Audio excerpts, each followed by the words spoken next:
It's time for the Money Puzzle Podcast. With good conversations and realistic solutions to the money puzzles we all face every day. I'm your host, financial advisor, chartered financial consultant, and president of Edgen Insurance and Financial, Robert Edgen. Now let's get this show started. Hi there, hello, and welcome to the Money Puzzle Podcast. I am Robert Edgen, and I'll be your guide for the ride for the next few minutes. Each week, we look at a different piece of the money puzzle and practical ways to solve it so you can have the financial confidence you deserve and the future that you dream of. This is episode number 11, and today we are talking about earning more versus spending less. Which is better, cutting your costs or finding ways to make more money? Now, most financial gurus' messages fall into one of two camps. First, there is the you must keep your costs down, live well below your means camp, where you've got to live like no one else today so you can live like no one else tomorrow, where you want to finance a car or get a mortgage to buy a house. That's stupid debt, they say. Then we've got the other camp, which is all about making more money. Follow my program and earn an extra $14 million next year. Buy my instruction manual and learn how to double your investment results over the next 12 months. It's all about earning more, investing more, or getting better returns with your money. But which camp is right? Is it better to focus on spending more or earning less? It's a great question, and I'm excited to get into that conversation today. But before we do, I do a lot of reading and research, and I come across a lot of different headlines that catch my eye. So I thought we'd take a quick minute and look at some news.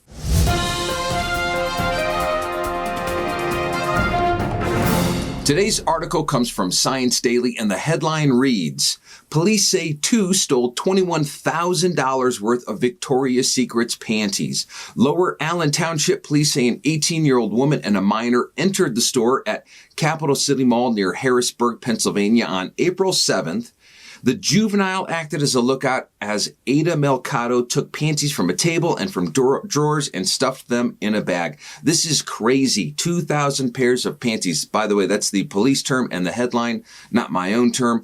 How big was this lady's bag? How small were these underwear? Where the heck were all of the employees? And how long does it take to grab 2,000 pairs of anything? I have so many questions. What the heck are you going to do with 2,000 pairs of underwear? I'm hoping you are opening up an eBay store or selling your ill-gotten panties for some kind of cash. But what the heck is going on here? These two were obviously later arrested. Police say they were identified by officers performing a drug investigation in Fairfax, Virginia, a few weeks later. Now, look, there are plenty of ways to make some extra money, including raiding the Victoria's Secret panty store. But this does not seem like the smartest way to me, as no theft does. Side hustles and increasing your cash flow are definitely important for getting ahead financially, but not at the cost of years of jail time or having to be known as the panty pirate for the rest of your life. We're actually going to be talking about some ways to raise cash flow over the next few weeks. So today's news was a good example of what not to do, and as a good reminder that crime doesn't pay, not even if you're trying to get paid in underwear. That's it for today's news. I've got the link to that full story if you want to read it in the show notes. But now let's go ahead and get into the hot topic for today.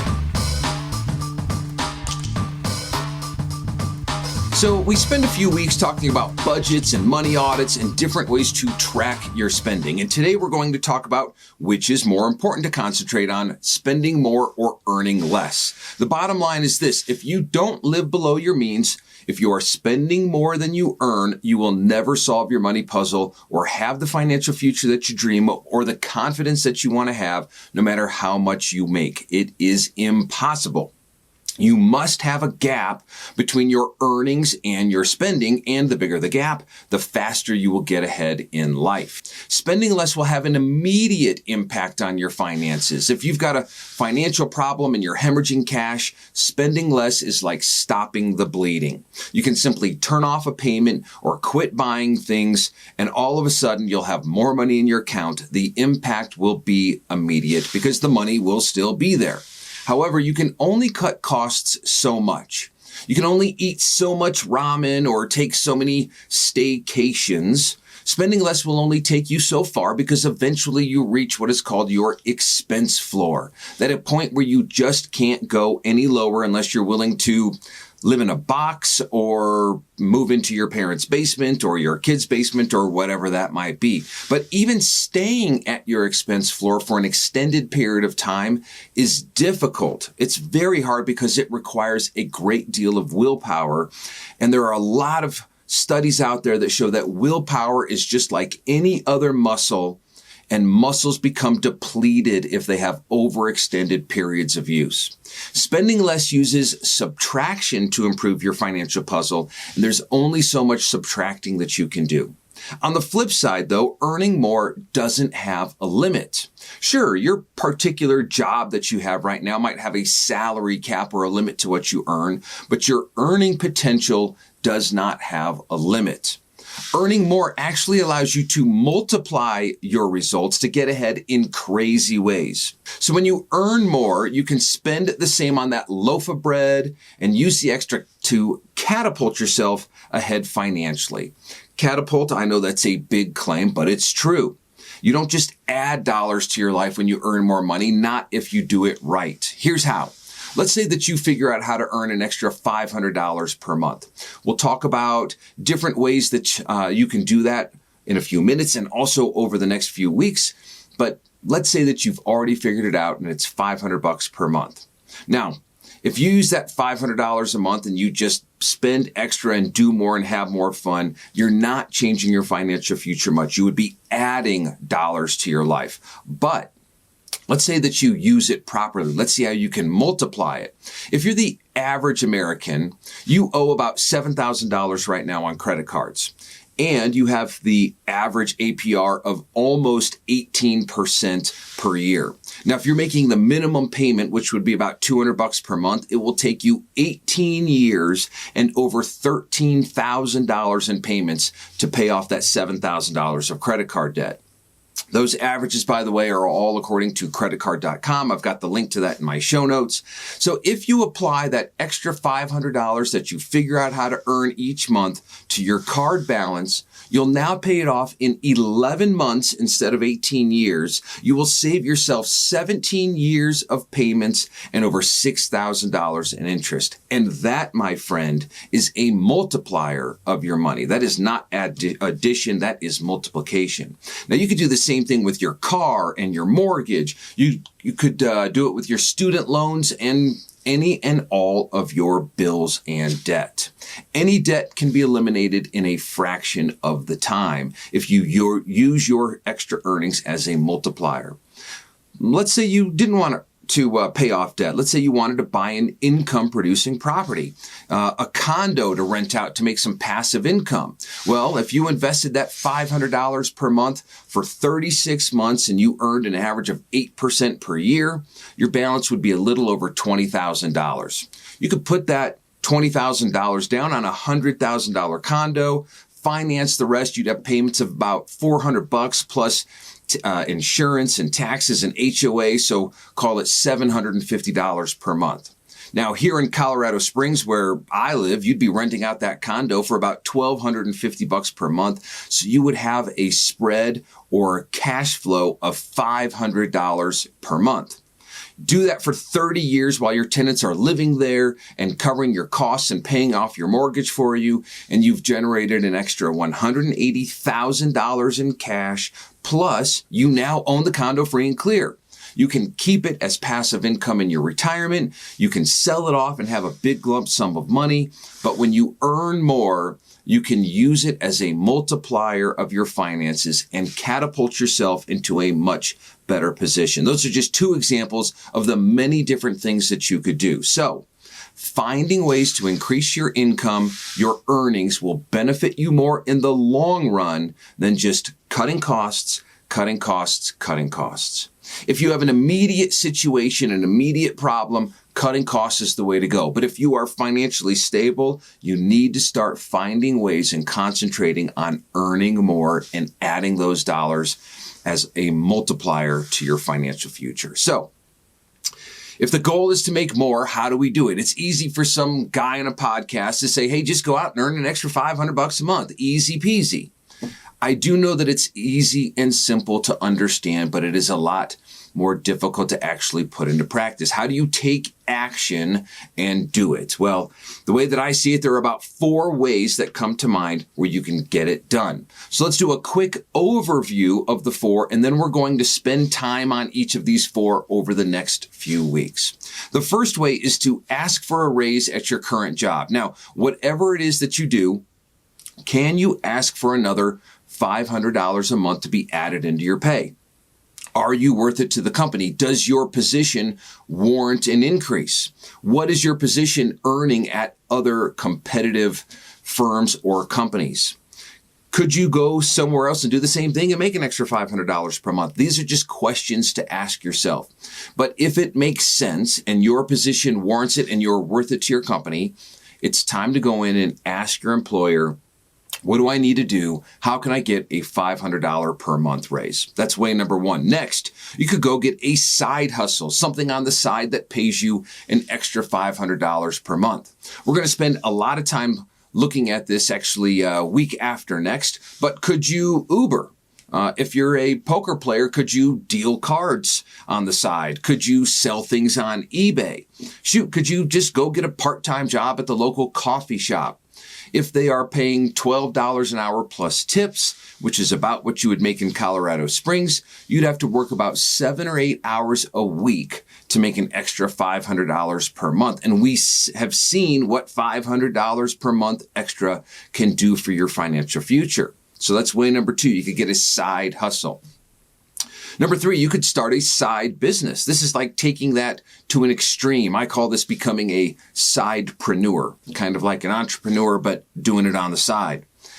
Do you have any type of online or side business that you could start?